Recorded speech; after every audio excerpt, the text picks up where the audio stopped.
At this restaurant, I spoke with a longtime server who has seen many of the changes in the restaurant industry, one of which being how people are tipping.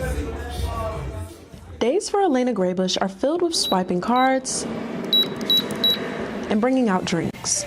A junior sociology major at NC State, she works as a waitress to pay her bills.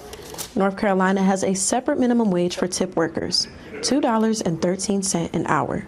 So tips make all the difference. It definitely varies day to day. I mean, some days I go home with $10 and some days I go home with like $300. Graybush has seen many changes in the decade she has spent working in the industry. I definitely think that it's more normal to tip like on the 20% now than it was a couple years ago. I think that that's a good thing. I mean, at least in restaurants, like I said, like where waitresses make $2 an hour. Tipping culture has changed over time, and a local economist says the same thing. NC State economist Michael Walden credits the pandemic for the overall changes. If you look at the wage rates of restaurant workers since COVID, they've actually improved very, very nicely.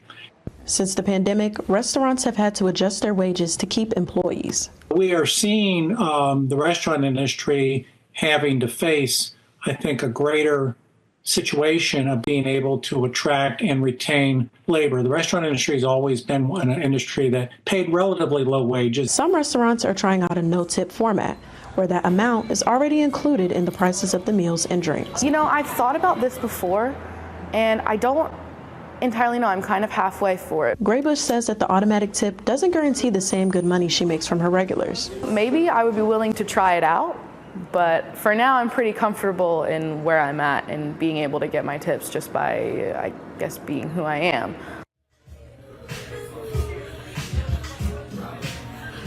Graybush isn't sure whether or not she'll stay in the restaurant industry post-graduation, but she's willing to see where the changes will take her.